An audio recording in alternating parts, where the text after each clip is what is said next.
내 짐을 여호와께 맡기라. 그가 너를 붙드시고 의인의 요동함을 영원히 허락하지 아니하시리로다. 아멘.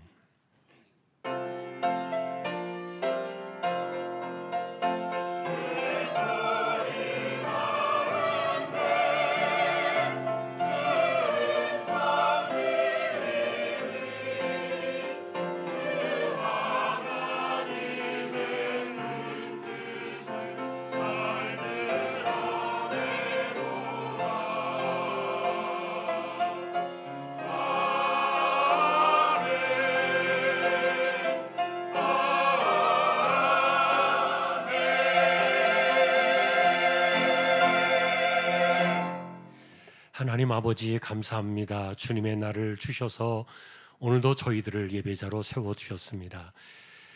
부족한 심령들 성령께서 붙들어 주시고 영과 진리로 예배하도록 이 시간을 주장하여 주십시오. 하나님 홀로 영광을 받으시옵소서. 존귀하신 예수 그리스도의 이름으로 기도하옵나이다. 아멘.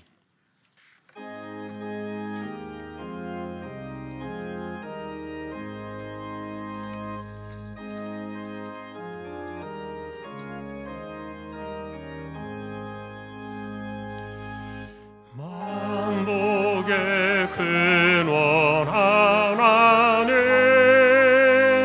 온 백성 찬송 드리고 저 천사여 찬송하세.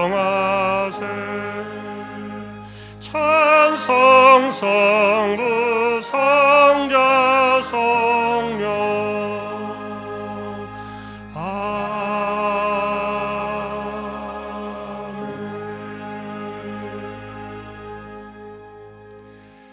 전능하사 천지를 만드신 하나님 아버지를 내가 믿사오며 그 외아들 우리 주 예수 그리스도를 믿사오니 이는 성령으로 잉태하사 동정녀 마리아에게 나시고 본디오 빌라도에게 고난을 받으사 십자가에 못 박혀 죽으시고 장사한 뒤 사흘 만에 죽은 자 가운데서 다시 살아나시며 하늘에 오르사 전능하신 하나님 우편에 앉아 계시다가 저리로서 산 자와 죽은 자를 심판하러 오시리라. 성령을 믿사오며 거룩한 공예와 성도가 서로 교통하는 것과 죄를 사하여 주시는 것과 몸이 다시 사는 것과 영원히 사는 것을 믿사옵나이다. 아멘. 내 백성아 들을지어다. 내가 말하리라. 이스라엘아 내가 네게 증언하리라. 나는 하나님 곧 네 하나님이로다.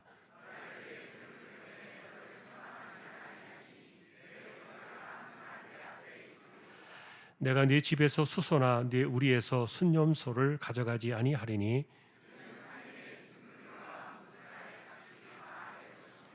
산의 모든 새들도 내가 아는 것이며 들의 짐승도 내 것이미로다.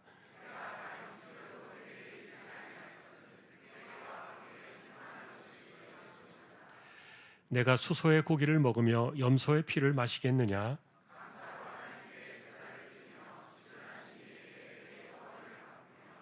환난 날에 나를 부르라. 내가 너를 건지리니 네가 나를 영화롭게 하리로다.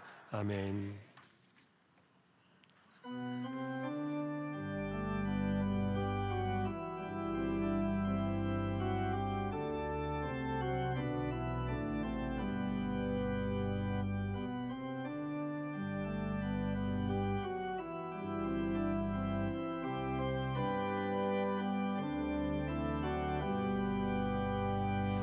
여기에 모인 우리 주의 은총 받은 자여라. 주께서 이 자리에 함께 계심을 아노라. 언제나 주님만을 찬양하며 따라가리니 시험을 당할 때도 함께 계심을 믿노라. 이 믿음 더욱 굳세라.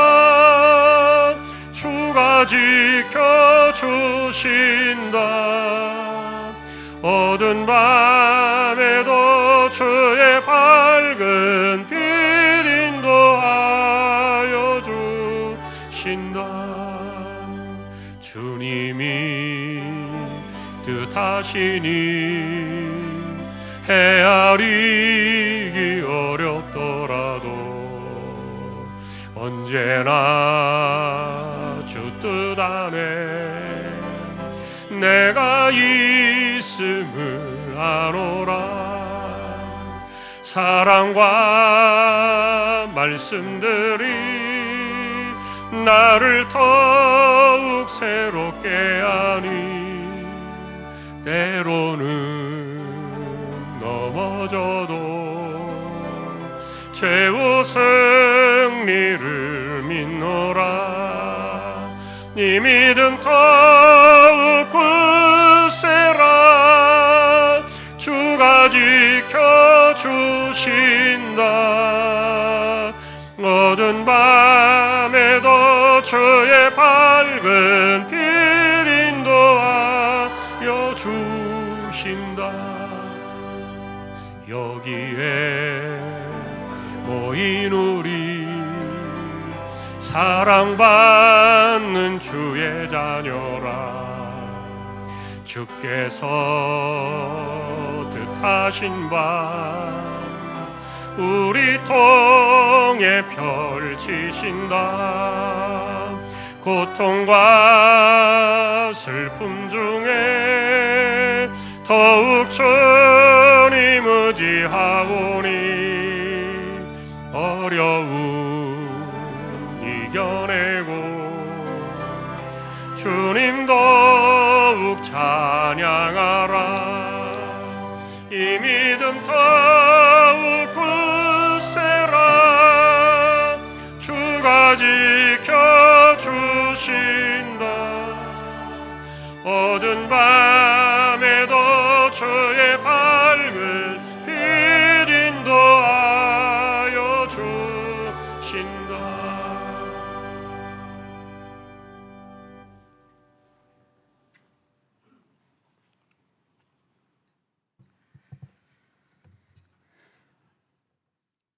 자비와 긍휼이 풍성하신 하나님 아버지, 우리를 사랑하시는 그 큰 사랑으로 허물과 죄로 죽은 우리를 그리스도와 함께 살리시고 하나님의 그 위대하신 그 크신 은혜로 구원하여 주시니 감사합니다. 너희가 그 은혜로 인하여 믿음으로 말미암아 구원을 얻었나니 이것이 너희에게서 난 것이 아니요 하나님의 선물이라. 행위에서 난 것이 아니니 이는 누구든지 자랑치 못하게 함이니라.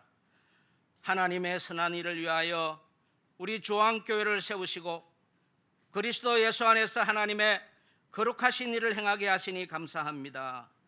전에 그리스도 밖에 있어 하나님 없이 꿈도 없고 소망 없는 우리들을 택하여 부르신 하나님의 마음에 부합하는 부르심에 합당한 믿음의 사람들로 든든히 세워져가는 우리 모두가 되게 하여 주옵소서.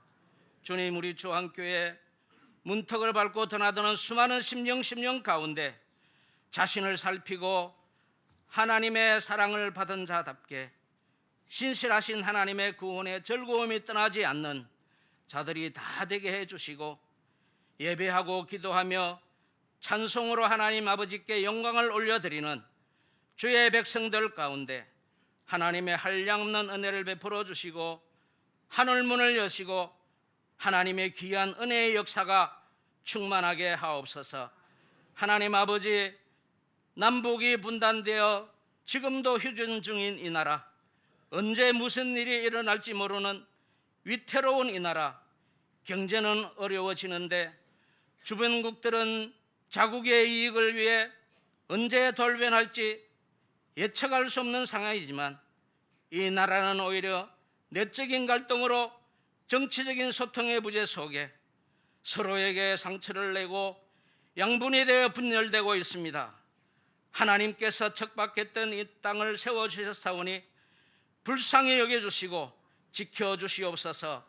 세워주신 목사님, 증거되는 말씀에 갑절의 능력을 더하여 주시고 말씀이 살아있어 영혼을 소생케 하고 말씀을 통해 살아있고 성령이 충만한 우리 조항의 성도 모두가 되게 하여 주옵소서. 육신이 약한 성도들을 기억해 주시고 주님의 능하신 손으로 고쳐주시고 회복되어 주의 일에 힘있게 쓰임받는 성도들이 되게 하여 주옵소서.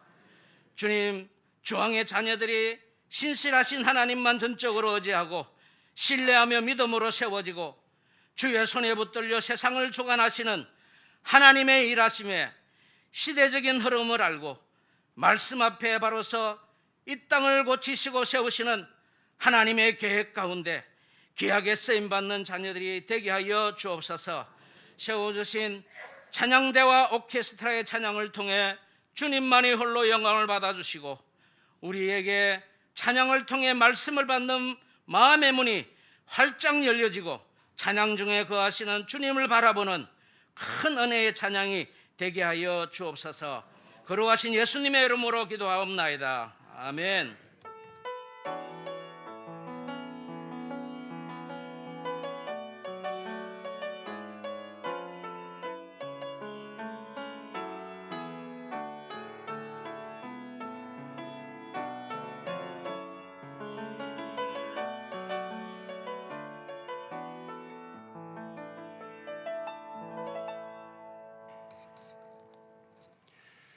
하나님 말씀 오늘은 마태복음 17장이 되겠습니다.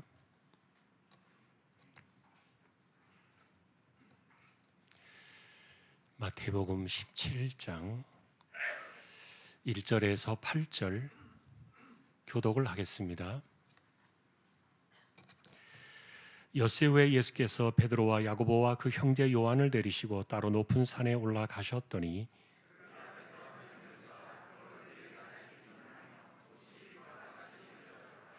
그때 모세와 엘리야가 예수와 더불어 말하는 것이 그들에게 보이거늘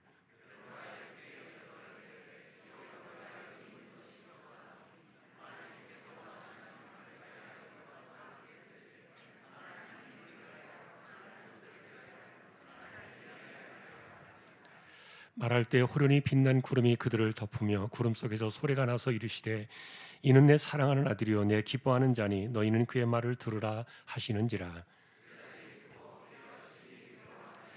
예수께서 나와 그들에게 손을 대시며 이르시되 일어나라 두려워하지 말라 하시니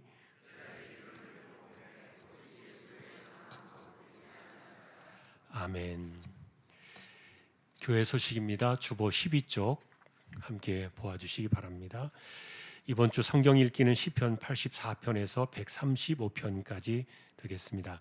어제까지 적립된 낙헌 예물은 2,925만 8,749원 66.63% 적립이 되었습니다.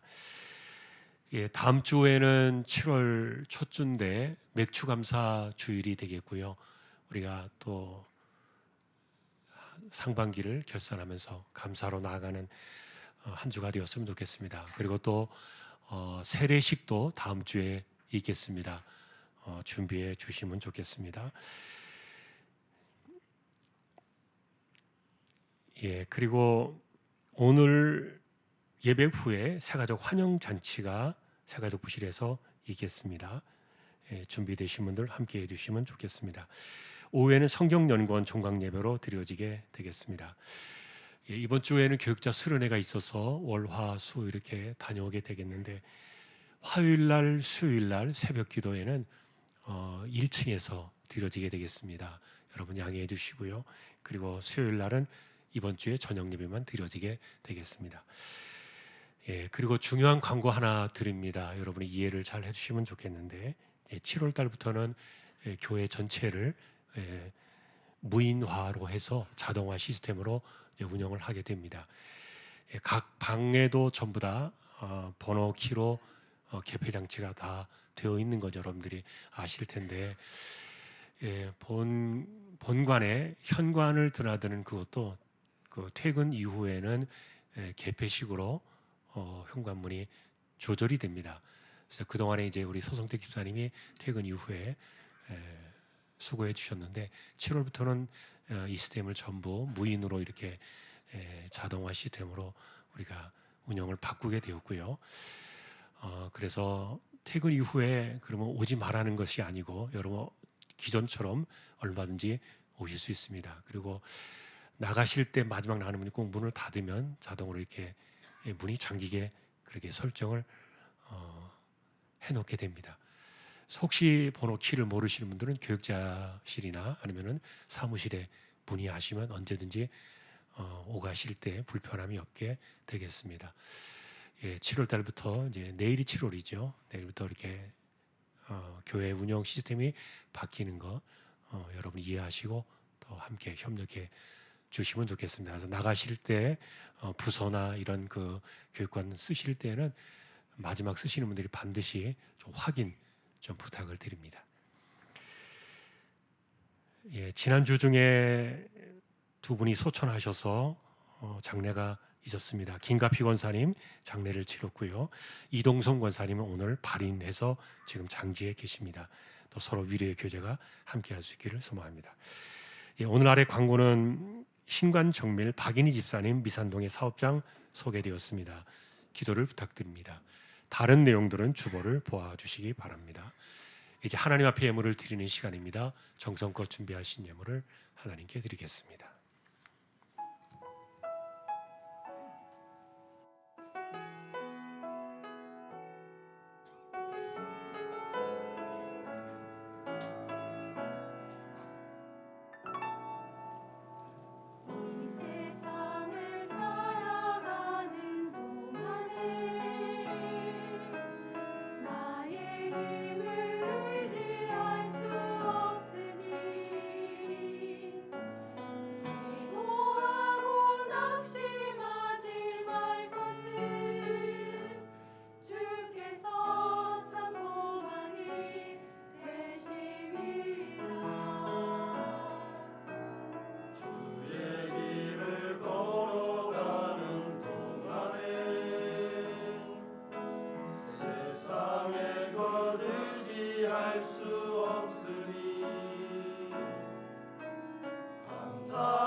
주께서 참 기쁨이 되심이라.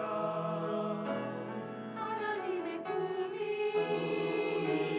나의 비전이 되고 예수님의 성품이 나의 인격이 되고 성령님의 권능이 나의 능력이 되니 원하고 바라고 기도합니다.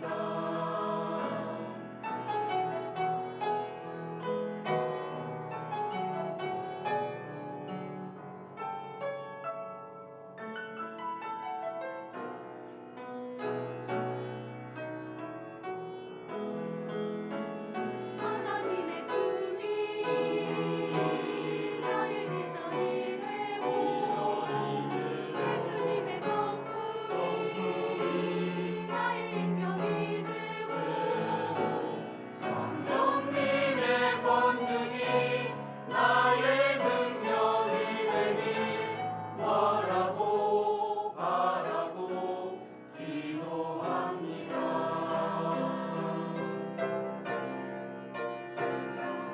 하나님의 꿈이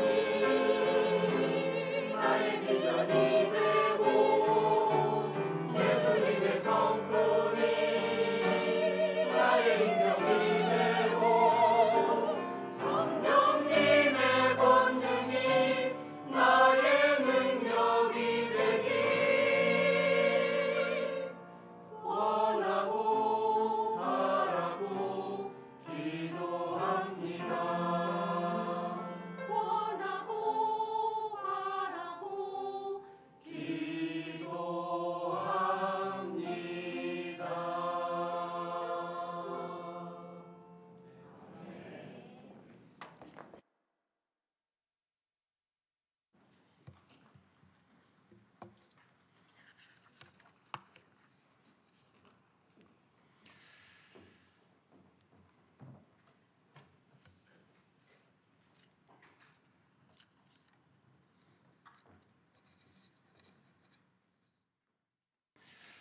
하나님 감사합니다.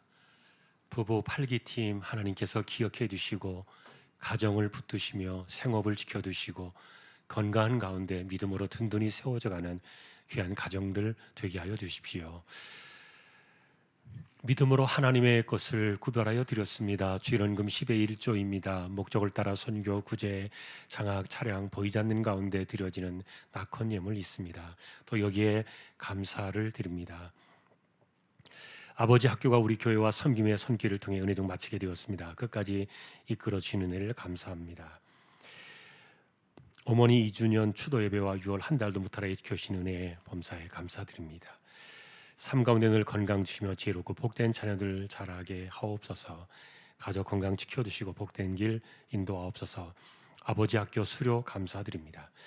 주님의 은혜 안에 살게 하심을 감사드립니다. 하나님의 인도하심으로 중앙교회에 등록하게 됨을 감사드립니다. 평온과 안정 속에 맡은 사명 감당케 해주심을 감사합니다. 한없는 사랑과 은혜를 베풀어 주셔서 감사드립니다. 허리 디스크를 치료해 주시고 지혜와 믿음을 주시옵소서. 할렐루야 범사에 감사하며 감사 넘치는 귀한 가정으로 인도해 주시고 한 마음으로 주님을 섬겨 자녀들에게 번창하고 앞길을 시온에 들어 활짝 열리도록 역사하여 주십시오. 엄마의 새신자 교육 마침을 감사드립니다. 범사에 감사드리며 하나님께 사랑받는 믿음의 가정이 되기를 기도합니다. 모든 것을 감사함으로 받아 버릴 것이 없게 하라. 하나님 아버지 감사합니다. 우리 손녀딸 선아가 마음의 병으로 인하여 많이 아픕니다. 도와주십시오. 범사에 감사합니다. 한 주 지켜주시고 감사 넘치는 날들을 주셔서 감사합니다.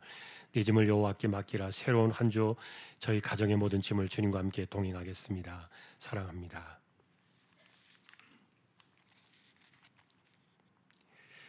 은혜를 감사드립니다.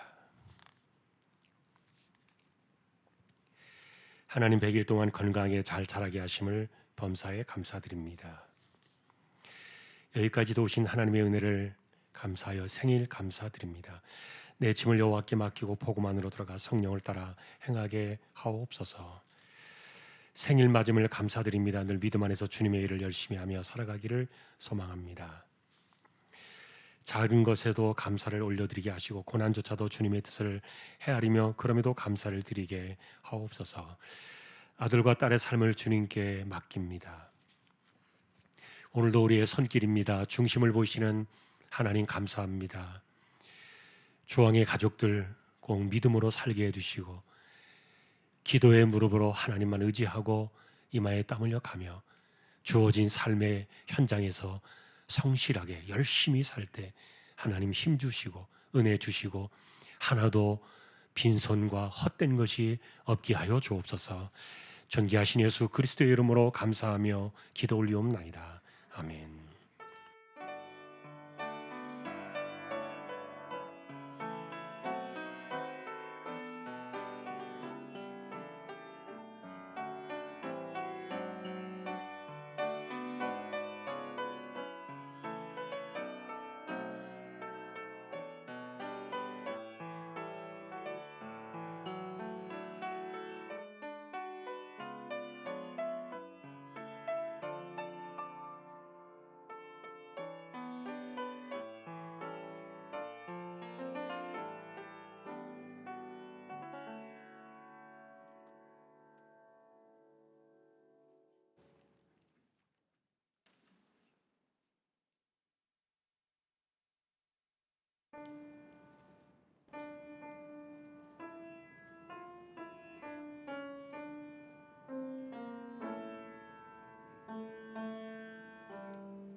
할렐루야.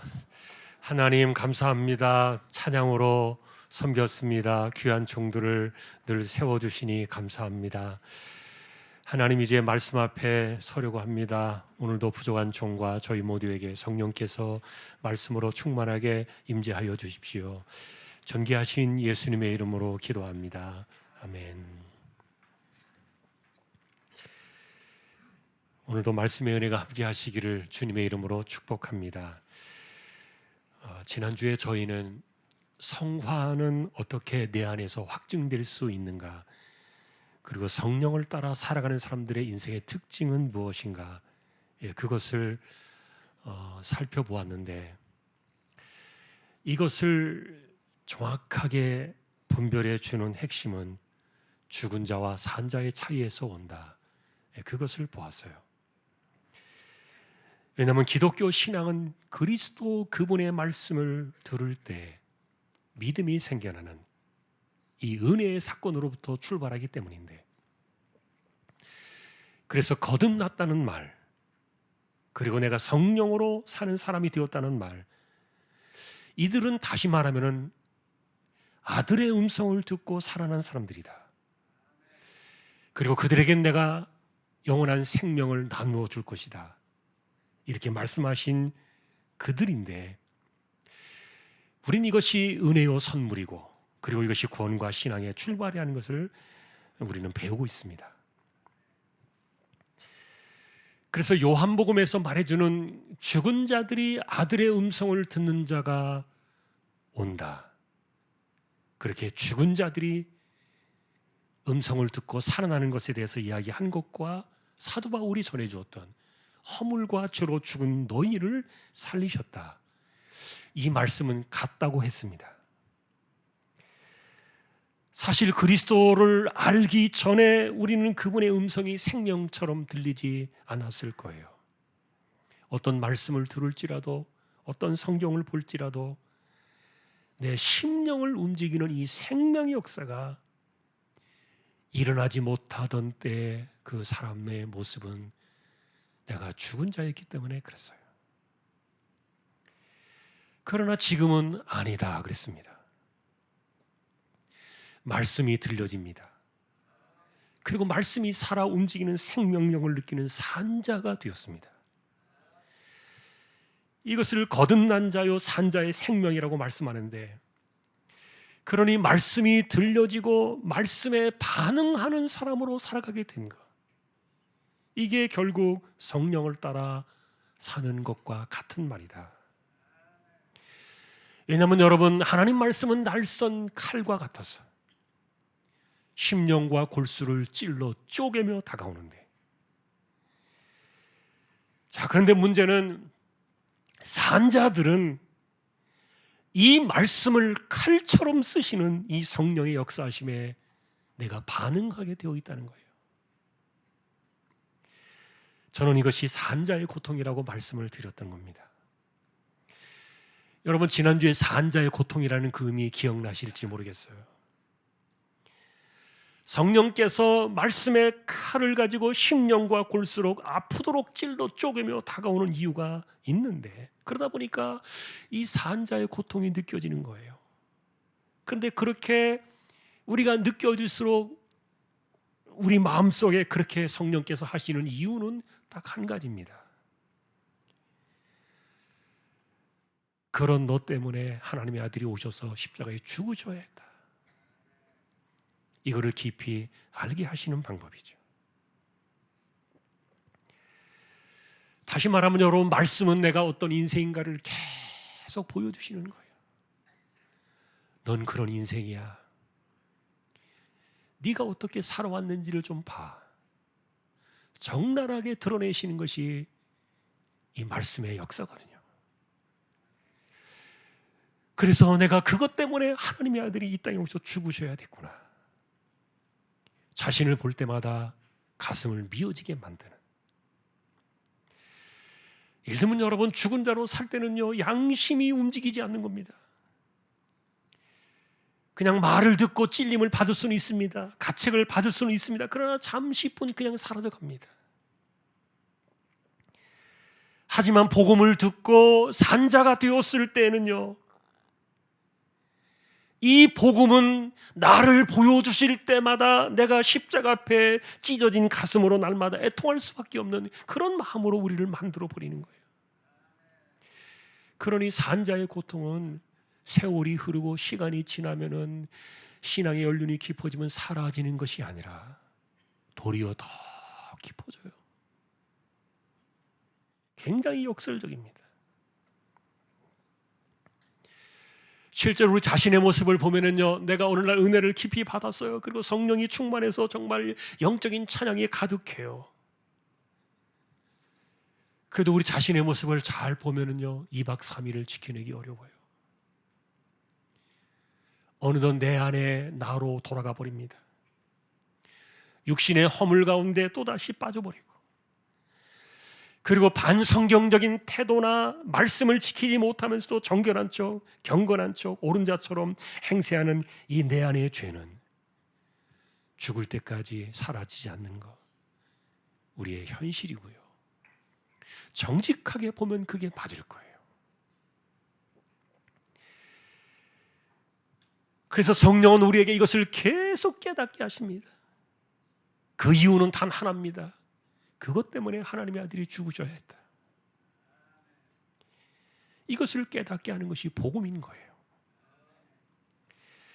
만일에 여러분, 어떤 사람이 내가 이제는 정신을 좀 차려야 되겠다, 내가 결단을 해야 되겠다, 내가 마음을 먹어야 되겠다, 그래서 금식을 하고 인생을 내가 한번 고쳐보자, 이렇게 해가지고 고칠 수 있는 인생이 있다면 복음은 없어도 되었을지 몰라요. 그러나 인간은 변하지 않습니다. 아무도 인생을 바꿀 수 없습니다. 불행하게도 내 안에 나를 따라가는 이 죄악된 육체와 습성은요, 내가 죽어야 끝이 날 거예요. 그러니 어쩌란 말입니까? 그런데 성령은 계속해서 우리 이것을 깨닫게 하시는 거예요. 그리고 그런 나 자신을 볼 때마다 절망하게 만들고요, 탄식하게 만들고요, 아파하게 하는 거예요. 그래야만 십자가가 더 필요해지니까. 이게 산자의 고통이에요. 이건 여러분, 우리가 주님 오시는 그날까지 평생 지워지지 않는 성령을 따라 살아간 자들의 영적인 삶이에요. 예를 들면 누가복음에서도 이런 사실을 예수님께서는 말씀을, 비유를 통해서 가르쳐 주셨는데, 탕자라는 이 허랑방탕한 아들이 인생을 다 말아먹고 정신을 차리고 내가 아버지의 집으로 돌아가야 되겠다. 그럴 때 그가 했던 말이 성경에 딱 기록이 되어 있어요. 내가 하늘과 아버지께 죄를 지었사오니 지금부터는 아버지의 아들이라 일컬음을 감당하지 못하겠나이다. 나를 품꾼의 하나로 보소서. 아버지가 그에게 강요하신 적은 한 번도 없습니다. 도리어 아버지는 죽었다가 산자로 돌아온 그 아들을 기뻐하며 즐거워하셨습니다. 그러나 아들은 그럴 수 없습니다. 평생 아버지의 아들이라 일컬음을 나는 감당하지 못하겠습니다. 이걸 버릴 수 없는 그 마음을 성경은 예수님의 말씀을 통해서 정확하게 기록해 놓았어요. 성경은 여러분, 이와 같은 것들을 우리가 버릴 수 없는 본질적인 죄 가운데 태어나서 죄 가운데 살아갈 수밖에 없는 산자들의 고통이라고 이것을 말해주고 있는 거예요. 그러니 여러분, 이 돌아올 수밖에 없었지만 그러나 그 마음을 가지고 돌아와야 했던 이 탕자의 그 마음을, 그 아픔을 여러분들은 이해하셔야 돼요. 아버지는 어떤 것도 따지지 않았습니다. 그리고 어떤 것도 묻지 않았습니다. 그리고 그의 형은 탕자를 조건 없이 받아준 것에 대해서 불만을 터뜨릴 정도로 그렇게 되었지만 그러나 아버지는 모든 일을 끝냈습니다. 왜냐하면 그가 산자의 자리로 돌아왔기 때문에 아무것도 묻지 않았습니다. 그러나 탕자 자신은 달랐습니다. 그러니 여러분, 아무 조건 없이 용서하시는 이 아버지는 동이 서에서 먼 것 같이, 그리고 탕자의 그 아들의 허물을 발로 밟으시고 먼 바다 깊은 곳으로 던져버리셨지만 그러나 탕자 본인은 그럴 수 없다는 말이에요. 바울은 성령께서 우리로 하여금 이것을 깨닫게 하시고 내가 보이게 하시고 내가 누구인가를 알게 하신다. 그래서 그것 때문에 십자가의 독생자가 죽어야만 했다는 그 아픔의 고통을, 이것을 절감하는 사람들, 이것이 바로 성령을 따라 사는 것이다. 그러니 내가 이전에 어떤 사람이었는지, 내가 어떤 자리에서 구원을 받았는지 이것을 잊어서는 안 된다고 바울은 계속 말해주었던 거예요. 문제는 여러분, 이런 것들이 율법이 아니다. 여러분, 잘못하면 성경을 자꾸 율법적으로 보다 보니까 정죄를 하고 비판하고 헤아리지 않습니까? 복음 안에는요 서열이 없다니까요. 복음 안에는 높고 낮음이 없다니까요.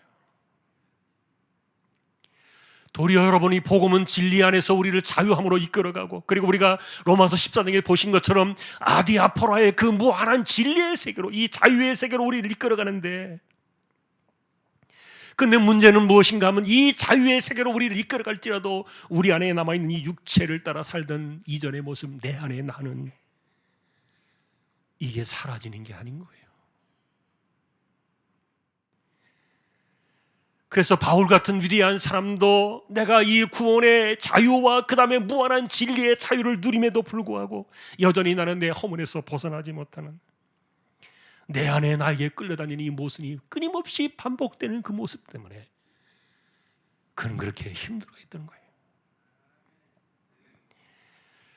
여러분, 우리는 지난주에 성령의 9가지 열매와 버금가는 그 반대편에 서 있는 하나님의 나라를 절대 유혹으로 받을 수 없는 육체의 일 15가지에 대한 바울의 이야기를 보았어요.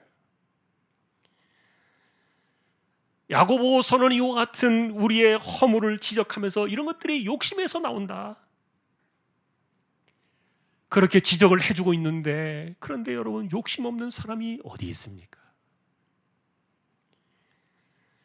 그리고 욕심을 버리고 살 수 있는 사람이 어디 있겠어요? 욕심이라는 이 말이 이기적이라는 그런 뜻이거든요. 그래서 성경조차도 이제는 나를 버리고 주를 위해 살아야 된다, 이것이 성령의 외길이다, 이렇게 정해 주셨지만, 그러나 여전히 우리는 나로부터 모든 것들이 출발하고 나의 생각과 나의 경험과 내가 중심이 되다 보니까, 그래서 내가 세상의 중심이 되다 보니까 나의 기준을 가지고 비판하게 되고 판단하고 정죄하는 이 못된 습성을 버리지 못하는 건데, 이걸 어떻게 하라는 말입니까?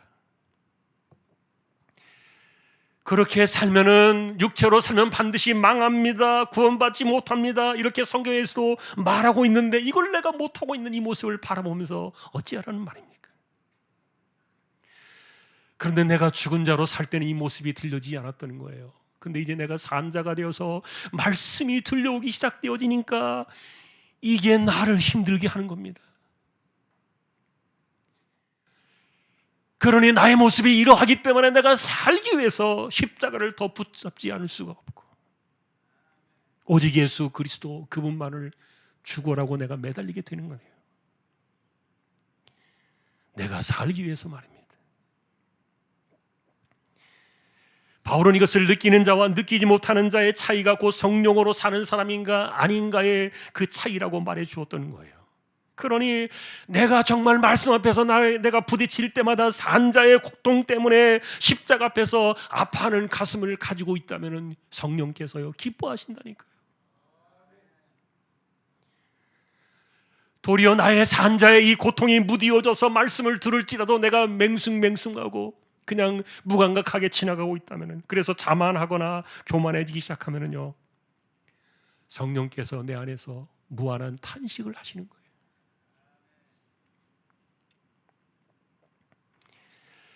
지난주에는 동시에 두 분의 권사님이 비슷한 방식으로 세상을 떠나셨어요. 듣기로는 주무시는 시간에 뇌출혈이 일어났지요. 발견되었을 때는 이미 시간을 넘겼고요. 그래서 하룻밤 사이에 주무시다가 일어난 사건들이었기 때문에 준비하지 않았던 가족들에게는 슬픔이었지만, 그러나 한편으로는 두 분을 너무 편안하게 불러가셨어요. 아무것도 알지 못한 채, 의식하지 못한 채 주무시다가 가셨는데 이렇게 편안한 종말을 맞을 수도 있구나. 감사한 마지막이었어요. 여러분, 저는 두 분 다 어디로 가셨을까 걱정하지 않아요. 왜냐하면 그분들이 무엇을 해서 그렇다는 것이 아닙니다. 그리고 그분들이 어떤 대가를 치루었기 때문도 아닙니다. 그저 길이요 진리요 생명으로 이 땅에 오셔서 죄인을 구원하시려고 십자가의 길을 가신 것, 그거 하나 때문에 우리는 그분들이 하나님의 나라에 들어가신 것을 알고 있어요. 자, 그러니 여러분, 아들의 핏값으로 하나님께서 세우신 그 영광의 나라에는 누가 들어갈 수 있는 것입니까?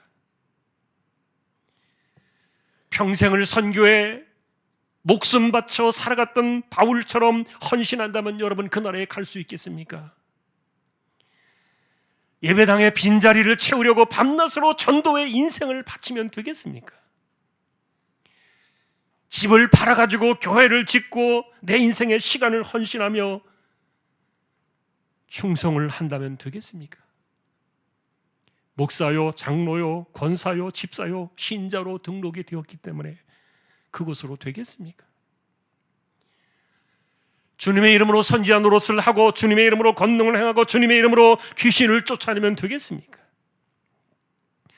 나는 예수님이 어떤 분인지 성경을 통해서 보고 들어서 알고 있기 때문에, 내가 그분을 알고 있기 때문에 그것으로 되겠습니까?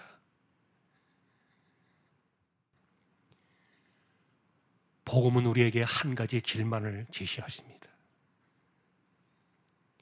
예수 그리스도, 그분이 당신의 인생에 왜 필요한 분인가?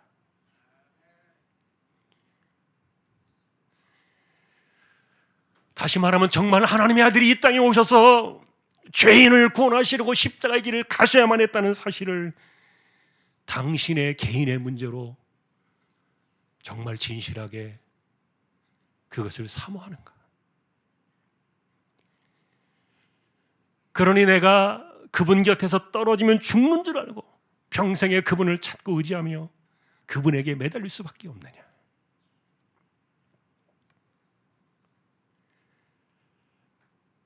나는 죄인이었습니다.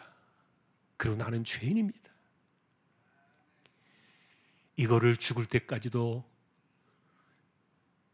벗겨낼 수 없는 믿음의 고백을 하는 사람들, 그들만이 천국에 들어가는 거예요. 왜 그런지 아십니까? 예수님은 죄인을 구원하시려고 세상에 오셨기 때문이에요. 그분이 십자가에 죽어서 자신의 피를 하늘 지성소의 제단에 뿌리실 때 그 피값으로 살려내는 사람들은 오직 한 사람, 오직 하나의 부류, 죄인밖에 없는 거예요.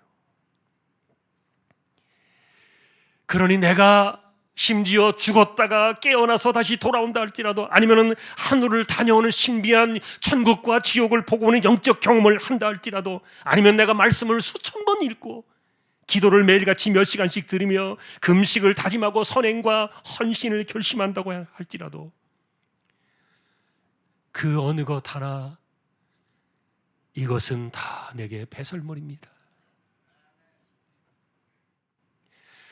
나는 은혜를 알기 때문에 이렇게 살아올 수밖에 없었지만 그러나 이것은 나에게 다 배설물입니다. 이렇게 말할 수 없다면, 그래서 세리가 그랬던 것처럼 가슴을 치며 나는 죄인으로소이다 이렇게 고백을 하며 그리스도를 눈물로 붙잡을 수 있는 그런 마음이 없는 사람들은 산자가 아니라는 말이에요.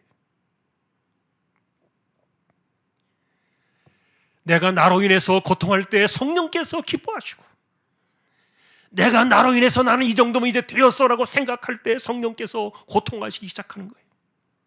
왜냐하면 하나님의 아들은 죄인을 구원하시려고 세상에 오셨기 때문에, 그분이 흘리신 십자가의 피는 죄인을 구원하려고 흘리신 피지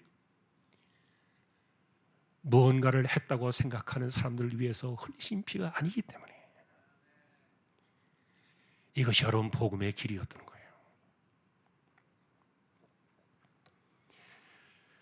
오늘 우리는 이와 같은 복음의 이야기에도 예외가 없다는 사실을 찾아보기 위해서 모세를 만나게 되었어요. 이 본문은 오래전에 세상을 떠났던 모세와 엘리야 두 사람을 지상의 이 공간 속으로 불러들이신 사건이었어요. 그리고 이것을 목격한 사람들은 베드로와 요한과 야고보 세 사람 제자였고요. 베드로는 이날의 감격과 감동을 잊을 수가 없어서 베드로 후서 두 번째 편지를 쓰면서도 이날의 사건을 절대 잊을 수 없는 감동으로 성경에 남겨놓았어요. 자, 그러나 여러분, 문제는 이 베드로의 감격이 아니라 오늘은 모세 이분이 어떻게 천국에 있을 수 있었는가,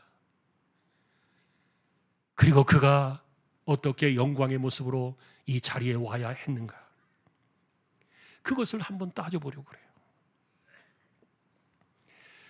사실 오늘 우리의 이 이야기는 지난 금요 집회에서도 우리가 찾아봤던 내용이라서 그날 들었던 분들은 아마 두 번 듣는 내용이 될 거예요.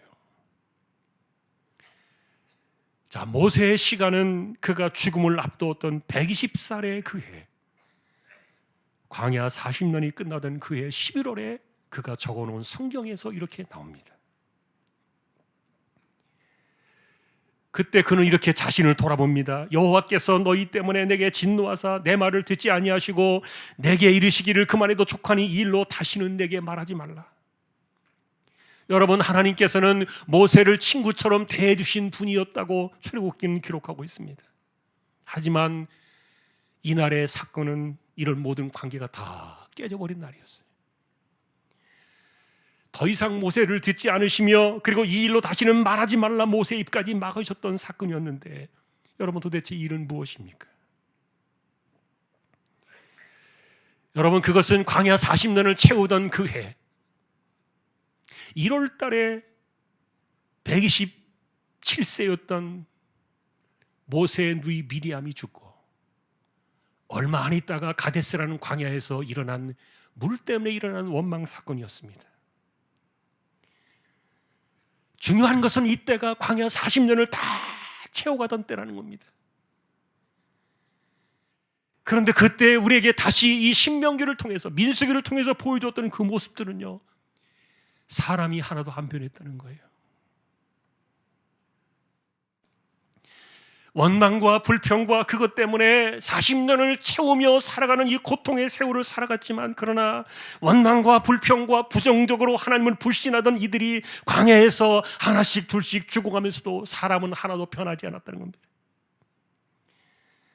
자, 그들은 그렇게 산다 할지라도 적어도 모세의 입장에서는요, 나는 이제 몇 달만 참으면 된다, 40년을 참아왔는데, 근데 모세는 그만 그날에 그동안에 참아왔던 모든 억울함과 피해의식과 울분을 한 번에 터뜨리고 말았던 거예요. 그렇지 않아도 40년을 함께 살아왔던 누이 미리암이 세상을 떠난 그 슬픔에 여전히 가시지 않았던 그런 때인데, 그리고 40년 동안 모세가 봐왔던 그들은 누구였습니까? 인간은 본래 그렇구나, 이 죽어가면서도 바뀌지 않는 육체의 본성을 가지고 그렇게 살아가고 있거나, 그래서 모세도 참고 참아냈지만, 그러나 모세도 참는 것에 한도가 있었고, 그리고 사람이었던지라 물을 내기 위해서 너는 말만 해라 그랬는데 울분을 참지 못해서 그만 지팡이를 들어 반석을 내리쳤던 거예요.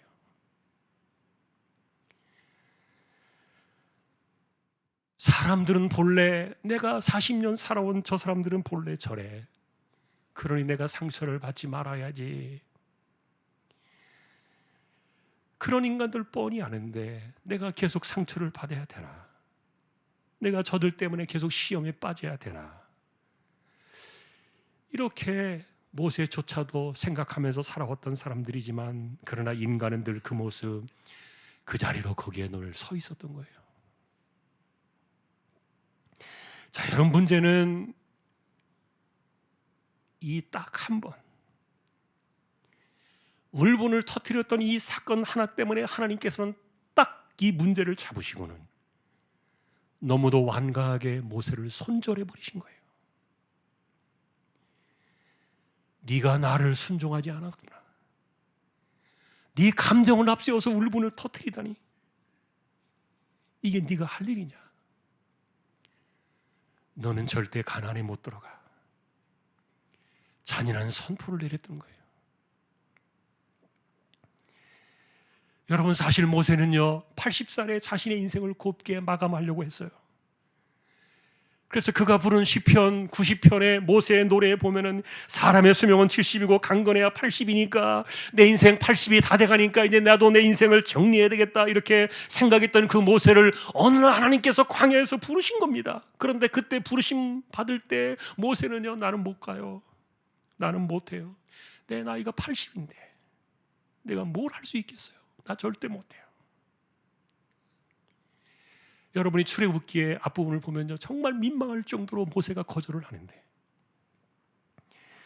그런데 하나님께서는 그런 모세를 끝까지 설득하시고 말씀하시고 막 강압적으로 끌어내가지고 결국 그를 광야로 인도하시더니 그 40년 동안 그 모진 험한 꼴들을 다 겪게 하셨던 거예요. 그러니 여러분, 이것은 모세가 기대하고 바라던 일들이 아니었겠지요.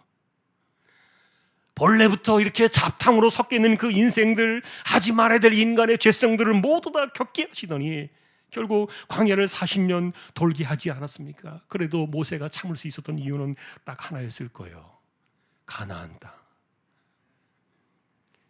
그래도 내가 40년을 참으면 거기에 갈 수 있으니까 견뎌야지. 본래부터 인간 같지도 않았던 그들의 원망과 불평과 이 부정적인 태도와 이 공격적인 성향과 비판하고 계속 시비를 거는 그들을 견뎌내면서, 그래도 내가 살아야 되는 이유는, 살아내야 되는 이유는 나에게는 가나안이 있으니까. 그런데 40년째 되던 그 해에 이제 몇 달만 남겨놓으면 들어갈 수 있는데 그 울분을 한 번 토했다고 하나님께서는 아주 모질게 그를 딱 잘라버리신 거예요. 다시는 말하지 마라. 너는 절대 가나안에 못 들어간다. 뭐하러 부르신 겁니까? 이 정도 실수 하나 정도는 그 울분 한번 참지 못했다고 해서 그렇게 잔인하게 모세를 거절하실 거라면 도대체 뭐 하자는 것입니까? 여러분, 우리가 이런 것들을 이해하기 전까지는요 이 구절을 생각할 때마다 모세 편을 들지 않을 수가 없어요. 아, 이건 해도 너무 하셨다. 너무 잔인하다. 모세 역시 비슷한 생각을 가졌습니다. 이것이 오늘 우리가 이야기를 찾아가는 맥락이에요. 자, 그런데 여러분, 모세의 이야기는 거기가 끝이 아니었던 겁니다. 만일에 거기가 끝이었다면, 하나님께서 모세에게 해주실 수 있는 것이 거기까지밖에 없었다면, 단 한 번의 실수로 이렇게 매정하게 모세를 끊어내버리신 이 하나님의 방식은 잔인한 신의 이야기로 역사 속에 남았을지도 몰라요. 그리고 그것이 만일에 전부였다면 우리 역시 단 한 번의 실수도 용납하지 않으시는 그 잔인하신 하나님이 너무도 무서워서 우리가 어떻게 그분을 믿고 따를 수 있겠는가? 그러나 하나님은 이것이 은혜의 끝이 아니었던 겁니다.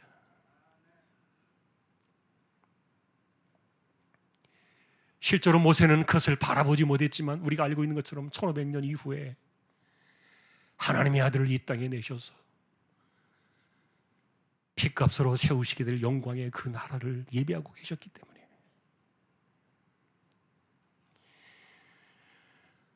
그래서 여러분, 모세는 11월 30일 날 그 마지막 11월 마지막 날에 눈을 감으면서 가나안에 들어갈 수 없다는, 내가 40년 동안 생고생만 했다는 그 억울한 심정을 감추지 못한 채 죽었을지도 몰라요. 그런데 사건은 그가 죽고 나서 벌어집니다. 신명기에 보니까 그가 죽어서 모압 땅 어느 골짜기에 묻혔는데, 그런데 오늘까지도 그가 어디에 묻혔는지 아는 자가 아무도 없다. 그래서 유대인들은 궁금한 거예요. 이분이 도대체 어디로 갔나? 그래서 유대인들의 전승이라고 기록되어 있는 외경, 그 모세의 승천기라는 책이 있는데, 거기에는 천사장 미가엘이 모세를 장사 지내려고 하늘에서 파견되었다고 그렇게 기록을 해요. 그것은 유대인들이 가지고 있는 전승이에요. 그런데 이 유대인의 전승을요, 성경 유다서가 인용을 하면서 가져옵니다. 그리고 모세의 시신을 놓고 천사장 미가엘과 마귀가 다투었다는 그 전승을 성경에 기록해 놓았어요. 왜 다투었느냐? 마귀의 뜻은 그겁니다. 이 모세도 죄지은 똑같은 인간이 아닌가? 가나안 땅에 들어갈 수 없는 그 죄인이기 때문에 죄짓고 죽은 사람들은 내가 주인이다. 마귀가 그 모세의 시신을 달라 그럴 때 천사장 미가엘이 하나님 말씀으로 그를 꾸짖으면서 그를 대적했다. 그러니 모세가 가나안 땅에 들어가지 못해서 죽은 그 사건에 대해서도 미가엘과 마귀의 영적 세계에서도 굉장히 뜨거운 사건이었다는 거예요. 자, 그런데 문제는 그날의 그의 죽음이 끝이었다는 판결을 오늘 본문에서 보여준 겁니다. 만일에 세상이 전부였다면, 그래서 그토록 거부하던 80의 노인을 광야로 끌어다가 40년 동안 그 모진 수모를 겪게 하시더니 아무런 소득도 없이 실컷 부려먹기만 하고 허망하게 세상을 떠나게 했다면, 하나님은 정말 너무 잔인하시겠지. 그러나 하나님께서는 그렇게 하셔야만 했던 중요한 이유가 있어요. 첫 번째 이유는요, 하나님이 그에게 주실 수 있는 카드는 이 세상 그것이 끝이 아니었기 때문이에요. 하나님께서는 이미 세상과는 비교할 수 없는 아들의 핏값으로 세우실 하나님의 나라, 영광의 나라, 그것을 이미 바라보고 계셨기 때문에, 그래서 그날의 사건은 굉장히 잔인하게 보였지만 하나님께서는 모세의 입까지도 막으시면서 광야에서 그를 죽게 하셨던 거예요.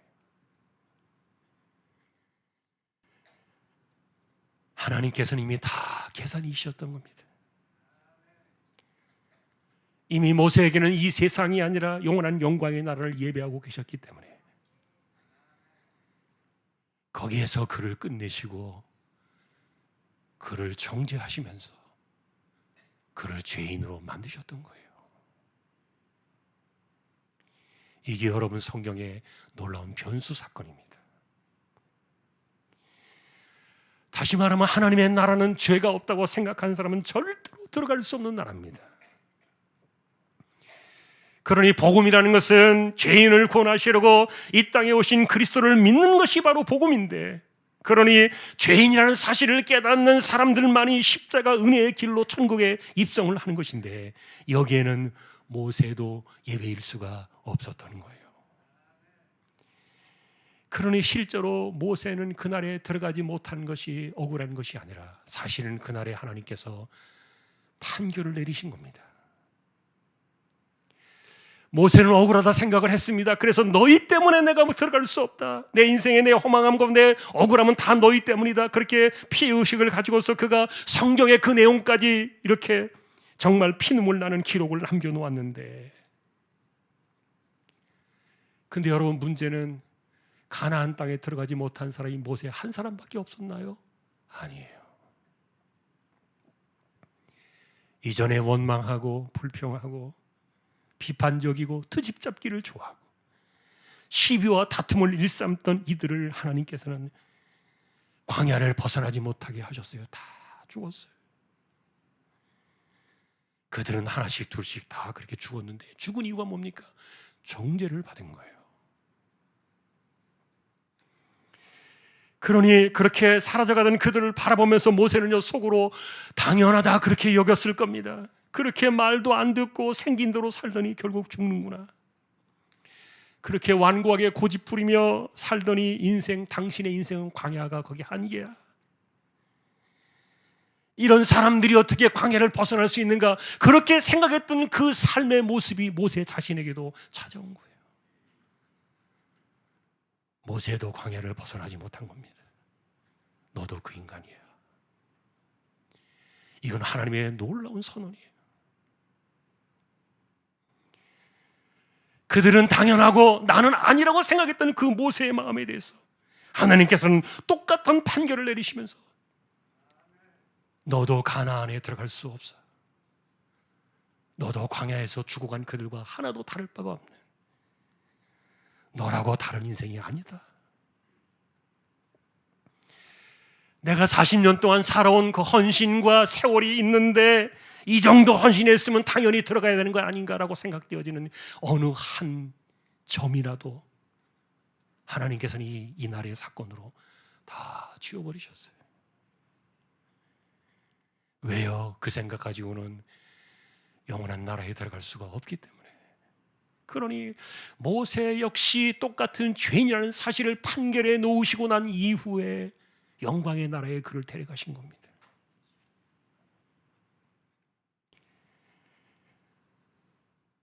그리고는 하나님께서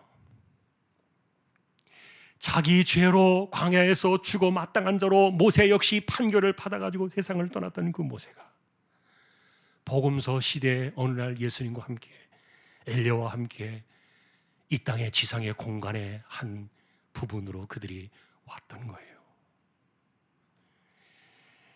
그리고 예수님께서 제자들에게 그 나라의 영광에 살아가는 사람들의 모습이 어떠한가를 그날 보여주셨는데 여기에 모세가 등장을 했던 겁니다. 너무도 놀랍고 그 옷이나 그 영광이나 이런 것들이 너무 표현할 수가 없는 정도였기 때문에 그래서 마치 거기가 천국인 것처럼 베드로가 착각을 하고는 주여 우리가 여기다가 이들을 위하여 뭐 천막을 지으면 어떻겠습니까?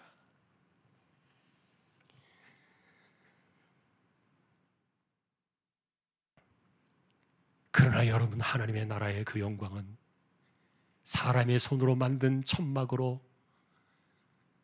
구색을 맞출 수 있는 그 나라는 아닙니다. 자, 그래서 오늘 우리의 제목은 모세가 왜 변화산에 와야 했는가? 그 답을 찾아가는 과정이었는데 오늘의 결말은 두 개입니다.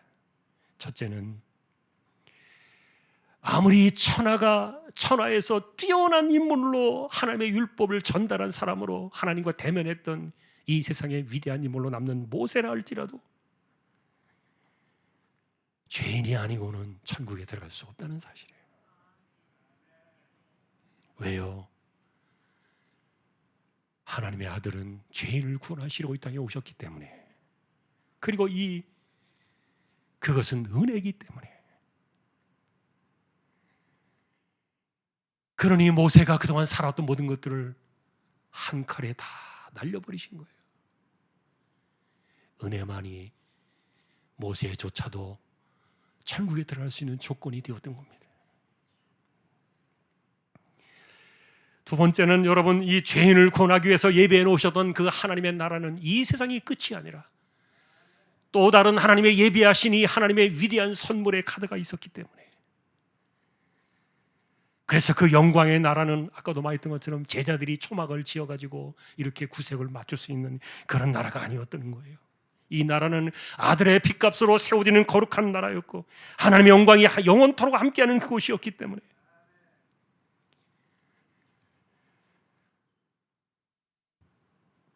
이런 진리를 우리가 다시 한번 발견할 때 이 모세가 중요한 이유는 딱 한 가지 있습니다. 사실 모세는 구약의 위대한 봉우리고 예수 그리스도는 신약의 위대한 봉우리입니다. 그래서 유대인들은 이 모세와 예수 그리스도를 거의 비슷한 봉우리로 봤어요. 그러나 모세 역시 죄인이었기 때문에 그가 하나님의 나라에 용서받고 은혜로 영광의 나라에 들어갔다는 거예요. 이렇게 하나님께서 그날에 손절하시면서 그를 정죄하시고 판결하시고 난 이후에 하나님이 예비하신 영광의 나라에 그가 있다는 사실을 보여주기 위해서 모세를 불러내셨던 겁니다.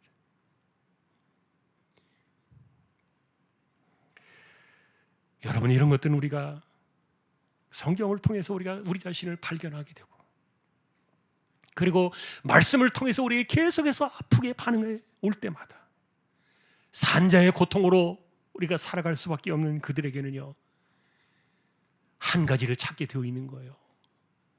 은혜가 필요한 겁니다.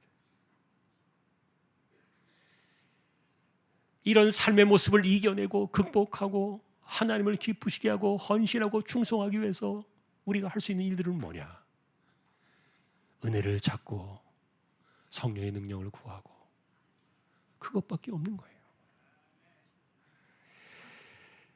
그러니 여러분, 산자의 고통을 느끼며 살아가는 사람들은요, 하나님 앞에서 진실해요. 정직해요. 은혜가 아니고는 아무것도 할 수 없기 때문에. 오늘도 우리가 주님과 같이 내 마음 만지는 분은 없네, 찬양을 잠시 드리고 결말을 맺겠습니다. 주님과 같이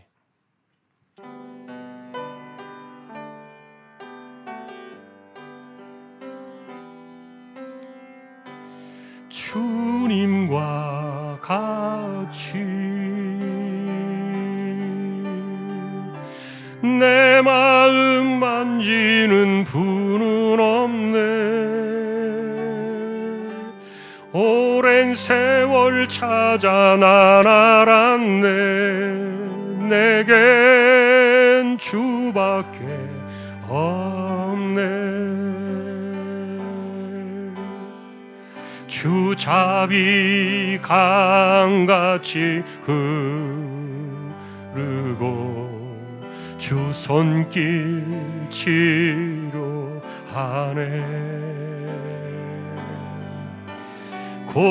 고통받는 자녀 품으시니 주밖에 없네. 주님과 같이 내 마음 만지는 분은 없네. 오랜 세월 찾아 난 알았네. 내겐 주밖에 없네. 아멘. 여러분, 우리의 소망은 세상이 아닌 것 알고 있습니다. 아들의 핏값으로 세우신 그 나라, 그 나라는 오직 죄인만이 들어갈 수 있다는 사실, 이것이 복음이에요. 그래서 성령을 따라 살아가는 사람들은 성령께서 말씀을 통해서 내가 어떤 존재라는 사실을 계속 깨닫게 하십니다. 그러니 아까도 말했던 것처럼 내가 보여질 때마다 이렇게 말하는 거예요. 어쩌라는 말입니까? 내가 어떻게 하라는 말입니까? 내가 할 수 있는 것이 없습니다. 그러니 붙잡는 건 십자가밖에 없어요.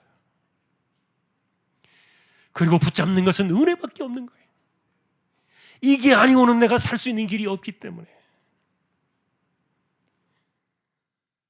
모세와 같은 사람이라 할지라도 은혜가 아니고는 영광의 나라에 들어갈 수 없는 거예요.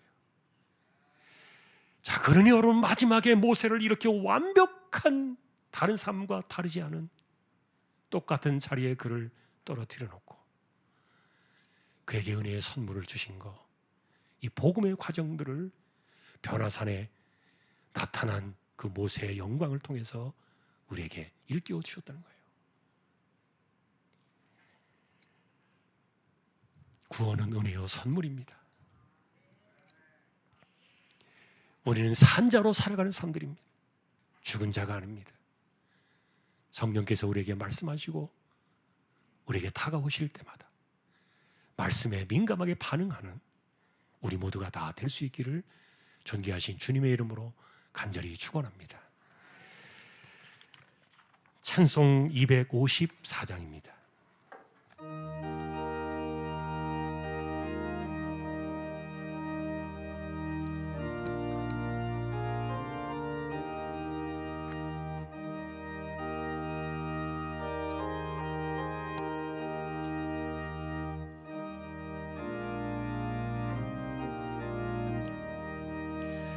내 주의 보혈을 정하고 정하다 내 죄를 정케 하신 주 날 오라 하신다.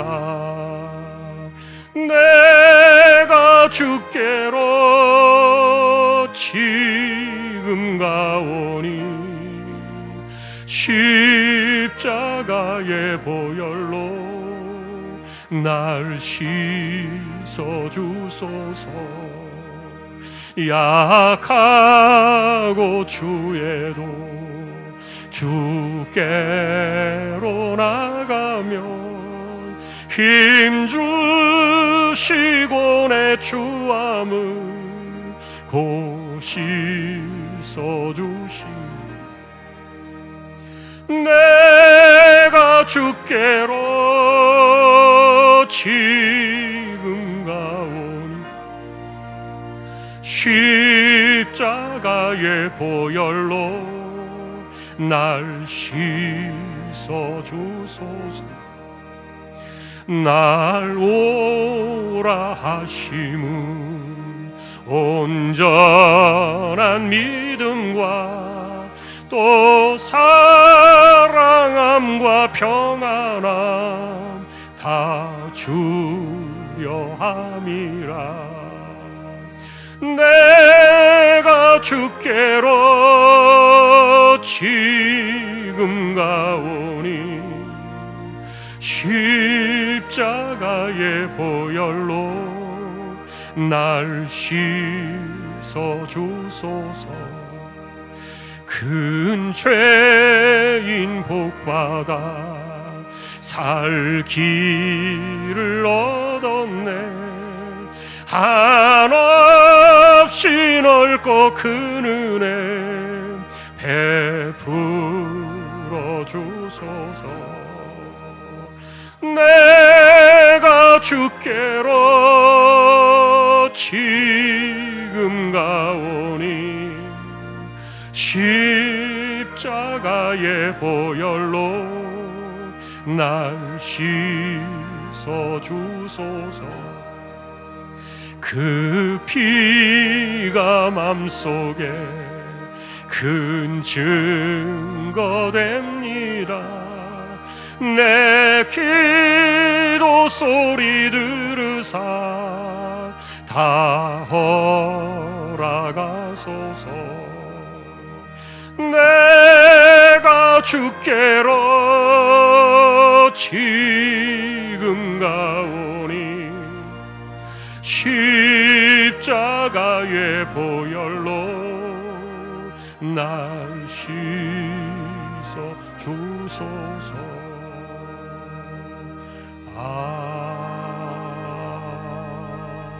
아멘.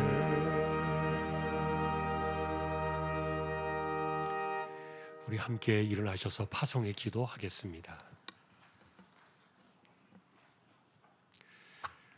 오늘도 눈을 감고 우리 두 손을 가볍게 들고 주여 한 번만 외치고 기도로 나아가겠습니다. 성령께서 우리에게 말씀하실 때 주여 내가 은혜가 필요한 죄인입니다. 나는 십자가의 피가 아니고는 살 수 없는 인생입니다. 이것이 복음이거든요. 오늘 우리가 말씀을 기억하며 우리 잠시 주여 외치고 기도를 드리겠습니다. 주여 하나님 아버지, 아무것도 알지 못하던 때에 허물과 죄로 죽은 우리를 살리시려 독생자의 핏값을 이미 받으시고 우리를 깨닫게 하셔서 은혜 아래 살 수 있도록 우리를 이끌어 주시는 하나님의 인도하심을 생각합니다.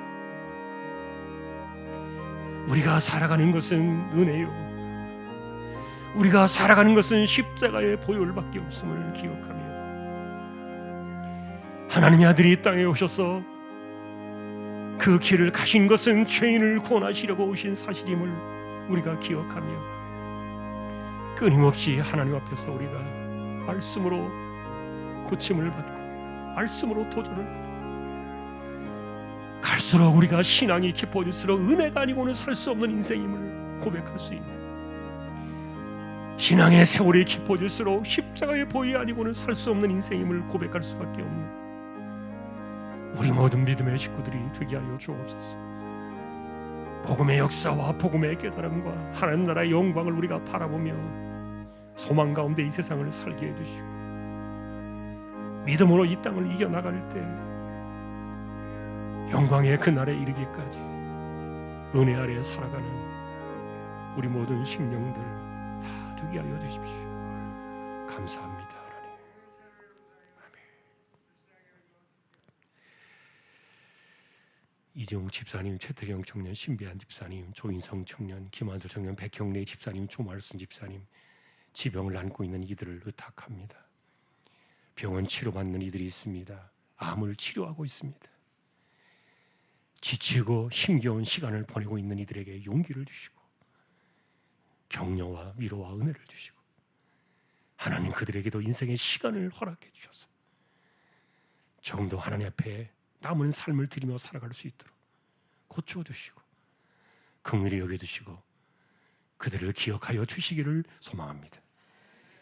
정종화 집사님, 이제 중환자실을 겨우 벗어났는데 하나님께서 기력을 회복시켜 주셔서 속히 일어날 수 있도록 은혜를 더하여 주십시오. 연세 많으신 분들 하나님께서 기력을 붙드시고 맑은 정신 총기가 흐려지지 않을 뿐만 아니라 갑작스럽게 슬픈 일들을 만나지 않도록 보살펴 주시고 하나님께서 지켜주시기를 소망합니다.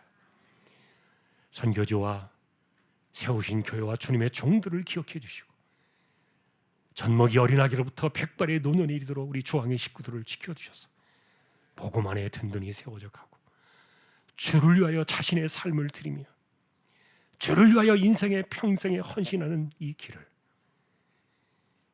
기꺼이 가기를 소망하는 우리 모두가 다 되기를 존귀하신 예수님의 이름으로 간절히 기도하오며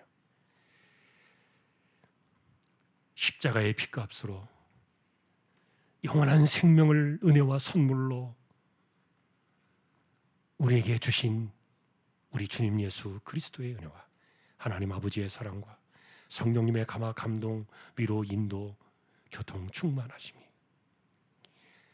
죄인을 구원하시려고 그리스도가 이 땅에 오셨다는 이 복음을 분명히 붙잡고 깨닫고 복음 안에서 살아가기를 원하는 우리 모든 심령들 주왕의 가족들 위해 이제로부터 영원까지 함께 있을지어다.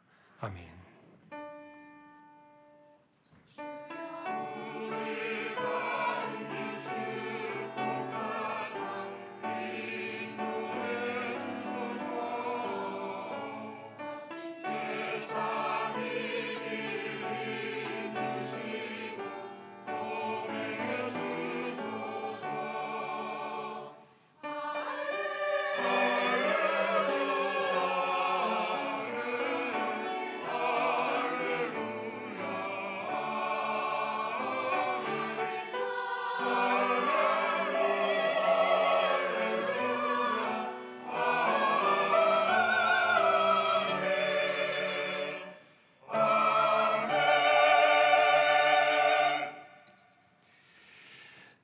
한 주 더 승리하시기를 주님의 이름으로 축복합니다.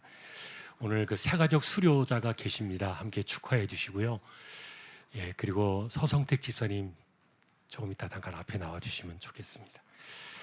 예, 제가 먼저 우리 수료하신 분 우리 박선혜 성도님, 김인실 비권사님 나와 주시면 좋겠습니다. 예, 수료증서 이름 박선의 새가두부 수료 축하드립니다. 2024년 6월 30일 대한장로회 중앙교회 담임 목사 한근수. 감사합니다.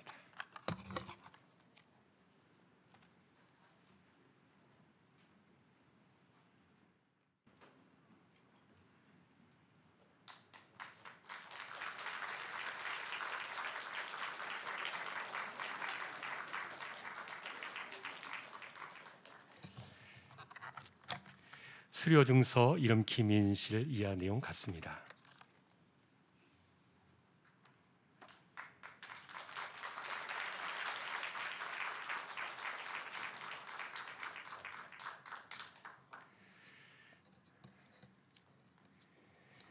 네, 우리 서성택 시장님 잠깐만 나와주시겠어요? 앞으로 나와주시죠. 네. 예, 아까 광고를 드린 대로 저희 교회가 이제 CCTV도 그렇고 홈페이지도 지금 자체로 다 작성을 하고요. 이제 전부 무인 자동화 시스템으로 이렇게 교회를 시스템을 바꿨어요. 지난 우리 교회를 이렇게 리모델링 하고 난 이후에 코로나 시절에도 우리 집사님이 저녁 시간을 잘 헌신적으로 지켜주셨습니다. 이제 하시는 일들은 이제 마치게 되었지만 어쨌든 저희가 또 당회에서 감사한 마음으로 작은 또 금일봉 이렇게 준비를 했습니다. 제가 대신 교회를 대신해서 감사의 마음을 전하겠습니다.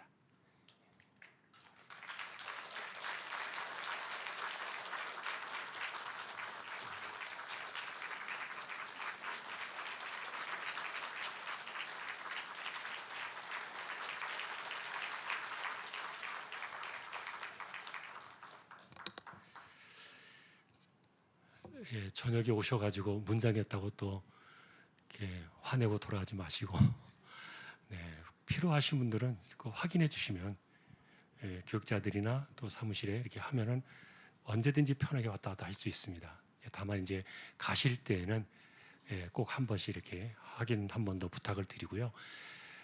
그리고 문을 열어놓으면 이제 안 닫히니까 반드시 문을 이렇게 닫아 놓으시면 자동으로 이렇게 문이 닫히도록 그렇게 시스템이 만들어졌습니다. 여러분들 이해하시고요. 우리 교회가 전체적으로 이제 이렇게 자발적으로 돌아가게 되는데 부서 사용하실 때 한 번 더 여러분들이 좀 신경을 써주시도록 부탁을 드립니다. 또 수고하신 분께 다시 한번 또 감사드립니다. 우리 교대 찬양하겠습니다.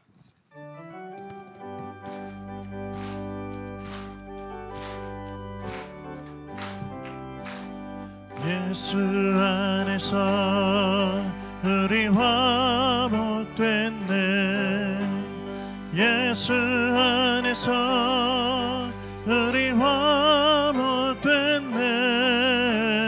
하나님의 영광 함께 누릴 소망 있네. 예수 안에서 우리 화목됐네. 예수 안에서 우리 사랑하네. 예수 안에서 우리 사랑하네. 하나님의 영광 함께 누릴 소망 있네. 예수 안에서 우리 사랑하네.